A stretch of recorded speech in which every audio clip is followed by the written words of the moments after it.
जय हिंद बच्चों, स्वागत है आपका अपने YouTube चैनल ज्ञान 22 में। बच्चों, आज हम लोग पढ़ेंगे धमनी और शिरा में अंतर। इससे पहले हम लोगों ने पढ़ चुका है कि हृदय की संरचना के बारे में और हृदय की कार्यविधि के बारे में। तो बच्चों, जिन लोगों ने अभी तक वो वीडियो नहीं देखा है तो पहले आप उसको देख लें, फिर उसके बाद ये पढ़ेंगे तो आपको अच्छा समझ में आएगा। ठीक है बच्चों, तो आज हम लोग पढ़ेंगे धमनी और शिरा में अंतर। ठीक। धमनी धमनी रक्त को हृदय से शरीर के विभिन्न भागों तक पहुंचाती है।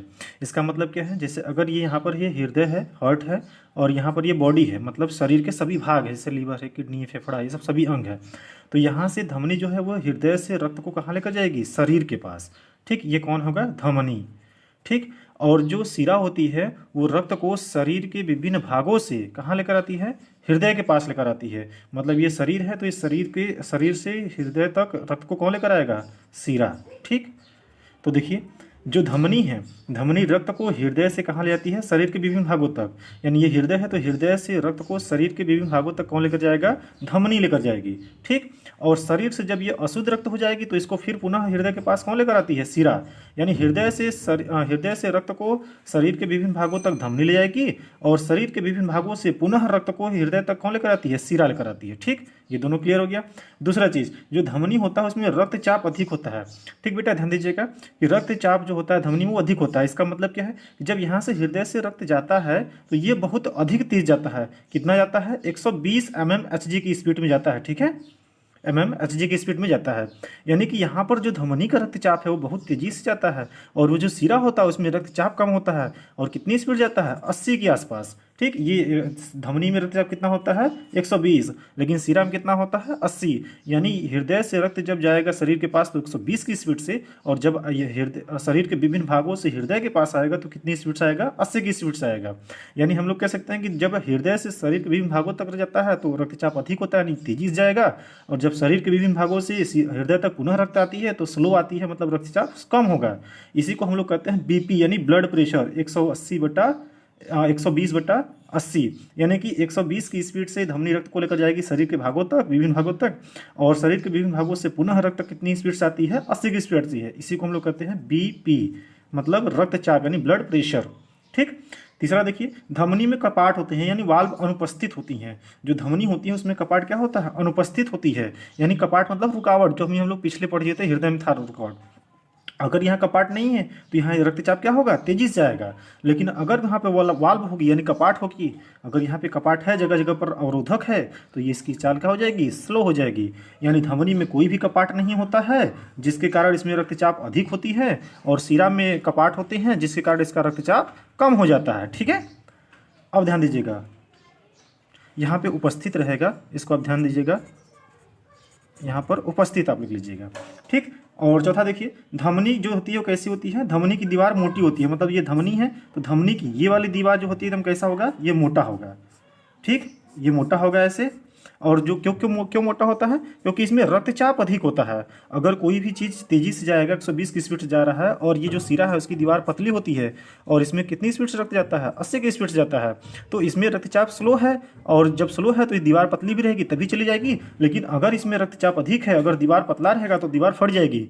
इसलिए जो धमनी की दीवार होती है वो काफ़ी शिरा की तुलना में काफ़ी मोटा होता है, थिकनिंग होती है। क्यों? क्योंकि इसमें रक्तचाप अधिक होता है। जिस प्रकार हम लोग देखेंगे जो पानी भर हम लोग खेतों में सिंचाई करते हैं, तो अगर रक्तचाप अधिक होता है, अगर पानी अगर तेजी से स्पीड जा रहा होगा, रक्तचाप ज़्यादा होगा तो पाइप फट जाता है ना। तो इसीलिए अगर यहाँ पे जो धमनी होता है, धमनी की दीवार मोटी होती है ताकि ये रक्तचाप अधिक होने के कारण ये दीवार कभी भी फटे नहीं। और शिरा में रक्तचाप स्लो है और इसमें वाल्व होती हैं, इसलिए इसका रक्तचाप धीमा हो जाता है, और इसमें दीवार कैसे होती हैं? पतली होती हैं। ठीक। अब ध्यान दीजिएगा, धमनी की जो नलिकाएं होती हैं वो शरीर की गहराइयों में पाई जाती हैं। गहराई का मतलब क्या है? ये जैसे अगर ये हाथ है, ठीक, ये यहाँ पर हाथ होगा, तो ये हाथ की ऊपरी सतह पर कौन सी होती हैं? शिरा होती हैं। देखिए, शिरा शरीर की ऊपरी सतह पर पाई जाती है, और जो धमनी होती हैं ये आंतरिक होती हैं। जैसे इस प्रकार आप यहाँ देखें तो ये सब क्या है? ये शिराएं हैं। ठीक, ये जो आपको बाहर की तरफ दिख रही है, आपको ग्रीन कलर की दिख रही है, ये सब शिराएं हैं। लेकिन इसके अंदर जो होता है वो क्या होता है? धमनी होता है। ठीक, तो धमनी जो होता है वो शरीर की गहराइयों में होती हैं, और शिरा शरीर की वायु सतह पर पाई जाती हैं। धमनी में शुद्ध रक्त बहता है। शुद्ध रक्त का मतलब जिसमें ऑक्सीजन की मात्रा अधिक हो। पिछले वीडियो में हमने बताया था आपको। ठीक है। धमनी, धमनी में रक्तचाप रक्त कैसा होता है? शुद्ध रक्त होता है, यानी जिसमें ऑक्सीजन की मात्रा अधिक हो और कार्बन डाइऑक्साइड की मात्रा कम हो। यानी धमनी में शुद्ध रक्त बहता है और शिरा में अशुद्ध रक्त बहता है। अशुद्ध का मतलब जिसमें कार्बन डाइऑक्साइड की मात्रा अधिक हो, यहाँ ऑक्सीजन की मात्रा कम हो। ठीक। तो ध्यान दीजिएगा कि धमनी में जो रक्त होता है वो कैसा होता है? शुद्ध होता है, यानी ऑक्सीजन की मात्रा अधिक होती है, और जबकि शिरा में रक्त कैसा होता है? अशुद्ध होता है। ठीक। अब देखिएगा एक और है, बड़ा इंपॉर्टेंट टॉपिक है, ध्यान दीजिएगा। फुफ्फुसी धमनी, फुफ्फुसी धमनी में रक्त कैसा होता है? अशुद्ध रक्त होता है। ठीक। यानी कि इसमें ऑक्सीजन की मात्रा अधिक होती है। देखिए हम आपको दिखाते हैं, एक चित्र के माध्यम से दिखाते हैं जो हम लोग पिछले अध्याय में पढ़े थे। ठीक। ध्यान दीजिएगा, देखिए यहाँ पर, तो यहाँ से जब ये अशुद्ध रक्त गया था तो ये इसका नाम क्या था? बाईं फुफ्फुसी धमनी। तो बाईं फुफ्फुसी धमनी से जो रक्त गया था फेफड़े के पास गया था, ये तो अशुद्ध रक्त था। ठीक। तो इसीलिए कहा जाता है कि जो यहाँ पे धमनी है, धमनी में तो शुद्ध रक्त बहता है, लेकिन फुफ्फुस धमनी में कैसा रक्त बहता है? अशुद्ध रक्त बहता है। ठीक। देखिए ये शिरा है, शिरा में तो अशुद्ध रक्त आया था, यहाँ पे कार्बन डाइऑक्साइड की मात्रा अधिक थी, लेकिन यहाँ पर देखिए तो ये कौन सी नली है जिसका नाम है बायां फुफ्फुसी शिरा। तो बायां फुफ्फुसी शिरा से तो शुद्ध रक्त बहता था।